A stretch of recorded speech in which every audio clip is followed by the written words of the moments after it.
ட்ரெடிஷ்னலாக முருங்கைக்கீரை அடையும் நம்ம அடை செய்ய போகிறோம். 2 கப் மாவு அதில் சேர்த்துட்டேன். இதில் அயன்லாம் இருக்குன்னு அது வந்து முருங்கைக்கீரையை சேர்த்து தான் இப்போ இந்த ராகி அடை செய்ய. கொஞ்சம் லைட்டாக தண்ணி தெளிச்சிக்கலாம். கொஞ்சமாக க்ரஷ் பண்ண வேர்க்கடலை ஒரு 2 டேபிள் ஸ்பூன் அளவுக்கு சேர்க்குற மாவில் 1 ஸ்பூன் அளவுக்கு தேங்காய் பூ சேர்த்துக்கலாம்.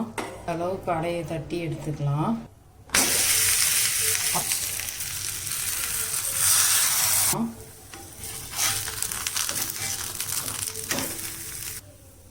ராகி முருங்கைக்கீரை அடை எவ்வளோ சூப்பராக வந்திருக்கு பாருங்கள். கட்லெட்னு சூப்பராக செஞ்சு மூடி வச்சிடலாம். அப்போ தான் நல்லா வெந்து வரும். குட்டி குட்டி அடை பண்ணி கொடுங்க. குழந்தைங்க கட்லெட் நினச்சி சாப்பிடுவாங்க.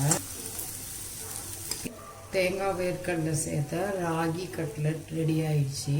செஞ்சதில் பாதி மாவு எடுத்து இந்த கட்லெட் மாதிரி செஞ்சுருக்கேன். குழந்தைங்க ரொம்ப விரும்பி சாப்பிடுவாங்க. இந்த மாதிரி செஞ்சு கொடுத்தோன்னா மிஸ் பண்ணாமல் இந்த மாதிரி செஞ்சு கொடுங்க பிள்ளைங்களுக்கு. எடுத்து பிசைஞ்ச மாவுலேயே 2 டைப் ஆஃப் அடை செஞ்சுருக்கேன். தேங்க்யூ.